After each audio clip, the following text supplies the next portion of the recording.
E aí, pessoal, tudo bom? Vamos começar a ver agora reações com álcool, em particular as reações de combustão. Então já vou logo pedindo para você, se inscreve no canal, deixa aquele like, tá? Compartilhe o vídeo e deixe comentários para poder estar sempre ajudando vocês e sempre incentivando a fazer novos vídeos aí tirando dúvidas, tá certo? Mas vamos ao que interessa, que são as reações com os álcools, em particular as combustões. Então, a primeira reação aí é a própria combustão, tá? É a oxidação na forma de combustão, ou seja, o álcool vai reagir com o gás oxigênio. Bom, vamos pegar como exemplo aí o etanol reagindo com gás oxigênio. Então, todo produto de combustão de álcool, sendo uma combustão completa, vai formar CO2 e água. Tá? Então, combustão de álcool completa forma CO2 e água. Aí, se for incompleta, vai formar monóxido de carbono e água, igual que havia nos hidrocarbonetos. Tá? Mas o álcool geralmente é sempre combustão completa. Bom, vamos fazer o balanceamento aí. Nós temos 2 carbonos no etanol, temos apenas um carbono no monóxido, então são 2 mols de dióxido, desculpa, 2 mols no CO2. Tá? Agora vamos balancear o hidrogênio, né? Nós temos 6 hidrogênios no álcool, né? 5 e mais 1 da hidroxila, 6. Para balancear a água, são 3. Então 3 vezes 2, 6 mols, 3 mols de água. Tem um total de 6 átomos. Bom, tem que tomar cuidado agora que muitas vezes a gente acaba errando, vocês como alunos, né? Acabam errando, tendo um pouquinho de falta de atenção, que é nesse carinha aqui, nesse oxigênio aí, tá? Ele às vezes na hora de fazer a contagem vocês esquecem dele.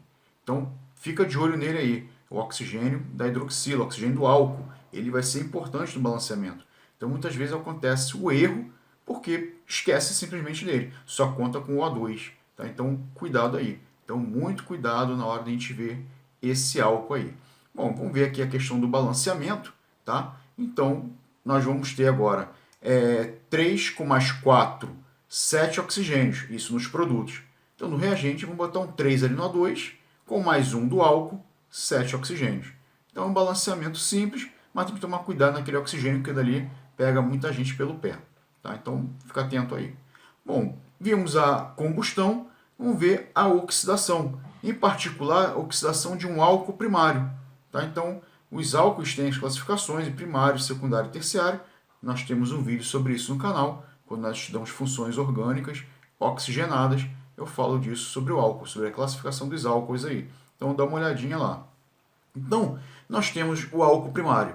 Então, o que vai acontecer? Na oxidação de um álcool primário, ele vai formar um intermediário, que vai ser um aldeído, e posteriormente, ou seja, com uma nova oxidação, ele vai gerar um ácido carboxílico. Então, o álcool primário, ele gera um aldeído, que é um intermediário, e depois um ácido carboxílico. Tá? Então, vou ver exemplo aí. Então, nós temos aqui novamente o etanol sofrendo um processo de oxidação. Esse O daí, esse oxigênio, esse colchete, nós já falamos dele, é o oxigênio nascente. Tá? Quem é o oxigênio nascente? Geralmente é permanganato de potássio ou dicromato de potássio. Tá? Dá uma olhadinha nas fórmulas aí. Então pode vir tanto na forma de oxigênio nascente, como na forma de permanganato de potássio ou dicromato de potássio. Beleza? Não pode esquecer. O que vai acontecer nesse processo de oxidação? O álcool vai ser oxidado e vai ter a liberação de água. Tá? Então, ou seja, vai ter uma desidratação. O álcool vai perder água aí. Né? Então, a gente vai ter perda de água. A partir daí, a gente vai formar o aldeído. O aldeído, nesse caso, vai ser um composto intermediário. Tá? Então, tendo novas moléculas para fazer oxidação, né? Mais oxidação presente aí, ele vai gerar o ácido carboxílico. Então, dependendo da reação, ele pode parar no aldeído ou a tendência é que forme o ácido carboxílico. Tá? Então, gente, é tomar cuidado. A quantidade de carbonos que eu tenho no álcool vai ser a mesma quantidade de carbonos que eu tenho no aldeído, que será a mesma quantidade que eu tenho no ácido carboxílico. Então, essa sequência aí reacional. Que reação é essa? Essa reação daí é a reação que acontece no vinho, por exemplo. Então, nós temos o vinho, que é o álcool. Se a gente deixar a garrafa de vinho aberta, ela vai oxidando até chegar ao ácido carboxílico, em particular o ácido acético. Né? O ácido acético é o que? Vinagre. Então, o vinagre nada mais é do que o vinho. a palavra vinagre, ela significa vinho azedo. Então, é o vinho que azedou, o vinho que se oxidou até chegar ao vinagre, chegar ao ácido carboxílico.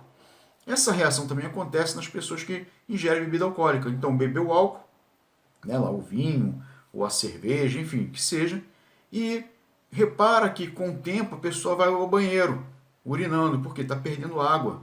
Tá? Então, vai havendo a eliminação de água aí, devido à oxidação desse álcool no organismo.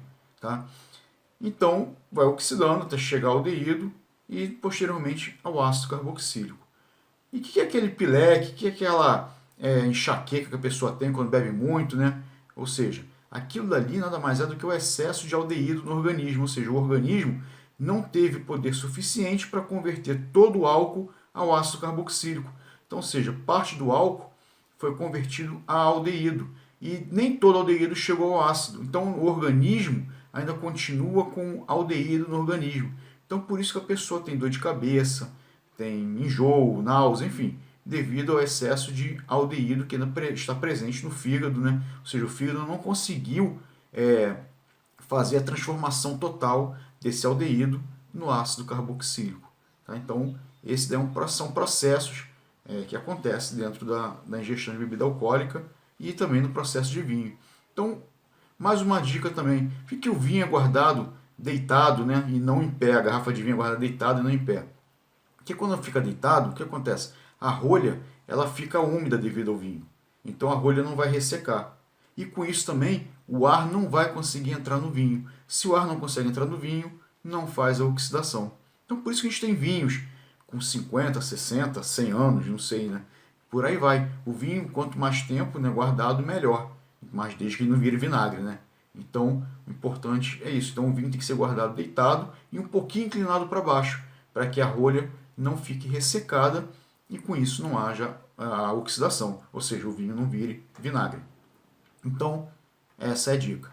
Bom, oxidação com álcool secundário. O que vai acontecer? Vai ocorrer a formação de cetonas. Então, o álcool secundário, quando sofre oxidação, ele gera uma cetona. Então, por exemplo, aqui nós temos aqui o álcool secundário, né? O propan-2-ol, ele vai sofrer um processo de oxidação. Nesse processo vai ocorrer o quê? Perda de água. Então vai ter perda de água aí. Tá? Então vai haver a formação de uma cetona. No caso aqui é propanona. 3 carbonos, né? Vai gerar propanona aí. Então, a oxidação de álcool secundário, além da perda de água, vai gerar uma cetona. E temos também a oxidação de álcool terciário.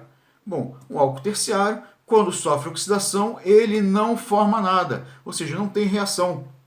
Então, a oxidação de álcool terciário não existe, não ocorre. Por quê? Porque o carbono que está ali ligado ao oxigênio já está no estado de oxidação máximo e não consegue se oxidar mais.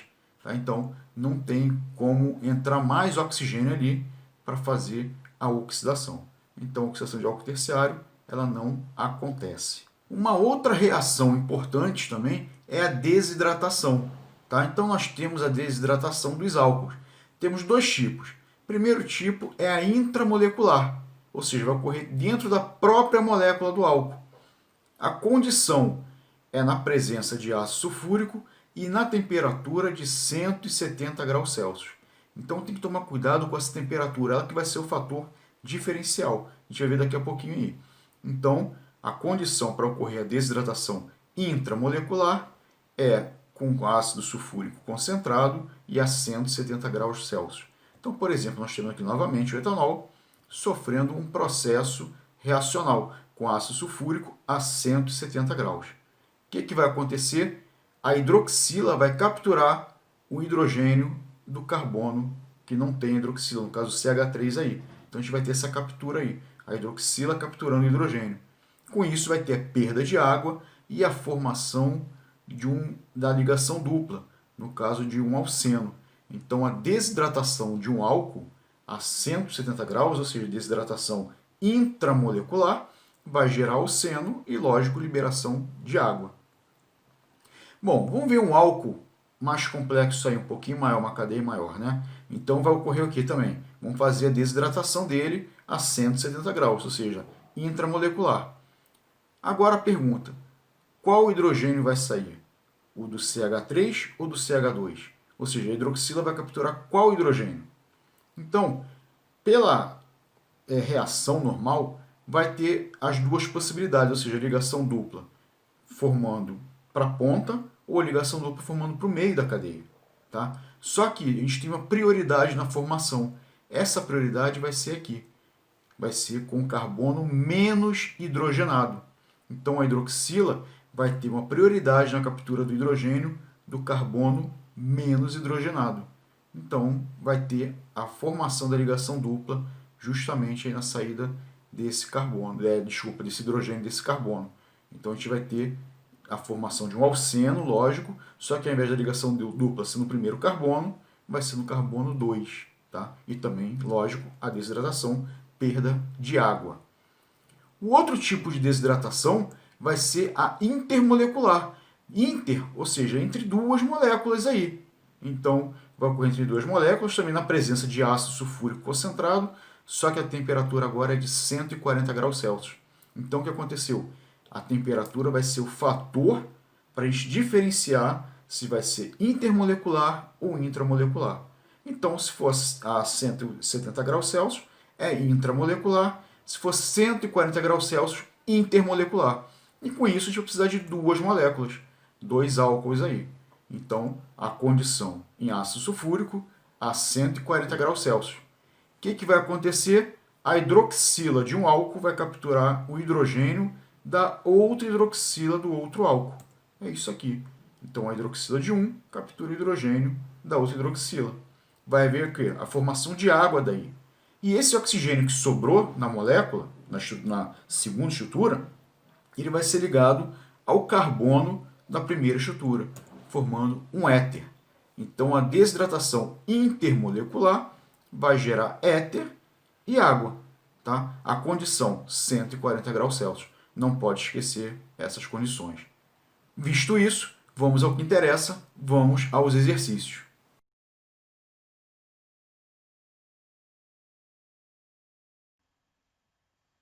Então, dentro da estrutura, ele quer que indique o número de isômeros opticamente ativos da adrenalina. Então, o número de isômeros opticamente ativos, nós temos que ter o quê? Carbonos assimétricos. Então, nessa estrutura aqui, o carbono assimétrico é esse carbono aqui. Porque está ligado à hidroxila, a esse grupo aqui, ao fenol para cá, e tem que lembrar que tem aqui o hidrogênio, que está aqui ligado aqui também na estrutura. Né? Então, na verdade, nós temos aqui esse carbono assimétrico. Então, o número de isômeros opticamente ativos, a gente vai tirar por essa fórmula aqui, 2 elevado a n, em que n é o número de carbonos assimétricos. Como só temos um carbono assimétrico, vai ser 2 elevado a 1, que vai ser igual a 2. Então, nós temos 2 isômeros opticamente ativos. Na letra B, ele quer a forma estrutural do produto da sua reação de desidratação intramolecular. Ou seja, se é intramolecular, vai ocorrer em presença de ácido sulfúrico, H2SO4, né, concentrado, isso a 170 graus Celsius, porque ela é intramolecular. Então, vai ocorrer a formação de quê? De uma ligação dupla, no caso. Tá? No caso de um alceno. Então, a ligação dupla vai ocorrer justamente aqui, que é essa hidroxila vai capturar o hidrogênio que está aqui nesse carbono. Então, a gente vai ter essa fórmula aqui. Essa estrutura, na verdade. Né? Então, a gente repete.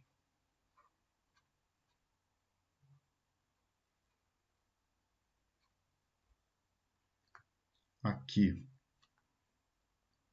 nós vamos ter a ligação dupla, NH, e para cá o metil, mais liberação de água. Então, essa aqui é a estrutura, ou seja, a formação num composto com insaturação. Tá? No caso aqui, formando aqui um alceno, né? A partir de um alceno, vamos dizer assim. Tá? Então, bem tranquilo. O importante é a condição, no caso aqui, como eu falei, ele deu falando que é intramolecular. Mas a condição de intramolecular é 170 graus. Vamos para outro exercício aí. Então, outro exercício está aí.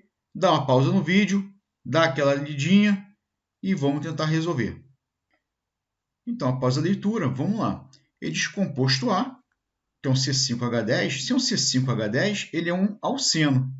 Ele vai possuir carbono terciário e, por oxidação, com KMNO4 em meio ácido, vai gerar CO2 e ácido carboxílico.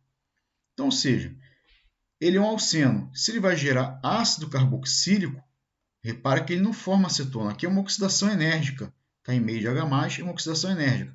Oxidação enérgica em meio ácido vai gerar ácido carboxílico e ou cetona. Ou também a formação de CO2. É o que está acontecendo aqui no problema, forma CO2. Quando é que forma CO2?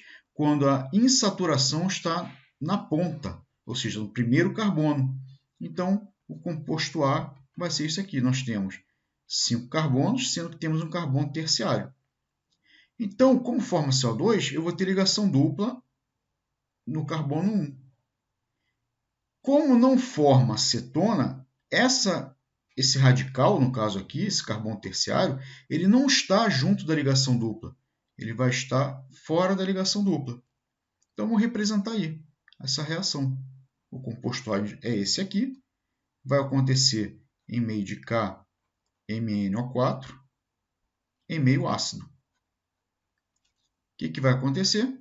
Vai ter a quebra da cadeia, vai formar o ácido carbônico, H2CO3, mais o ácido carboxílico, que vai ser esse ácido aqui. Essa parte aqui da cadeia, né? E aqui nós temos a formação do ácido carboxílico. Tá? Então, esse H2CO3 ele vai se decompor em H2O mais CO2 gasoso. Essa aqui é a reação. Então, o composto A é esse alceno aqui.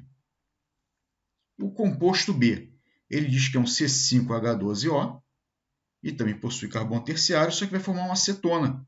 Então, o que está acontecendo aqui é uma oxidação, tá? Dentro de desse composto aqui, ou seja, formando uma cetona. Então, ou seja, para formar cetona, e tendo essa fórmula é a fórmula de um álcool. Então, nós vamos ter também carbono terciário dentro da estrutura, só que agora a gente vai ter formação de cetona. Cetona só pode ser formada onde? Quando a hidroxila está no carbono secundário, ou seja, um álcool secundário. Então, a gente vai ter aqui. Essa é a possibilidade. Se tivéssemos a hidroxila nesse carbono aqui, não haveria reação, porque seria um álcool terciário, e álcool terciário não sofre processo de oxidação. Então, vamos colocar aqui nosso agente oxidante, KMNO4, em meio ácido, vai formar a cetona. E, claro, né, mais a liberação de água, que ocorre a liberação de água aí. Então, resolvido o problema. É isso aí, pessoal. Espero que tenham gostado, espero que tenham entendido. Curtam o vídeo, compartilhem, deixem comentários, tá? Já sabe, um forte abraço, um molde de beijos. Fui!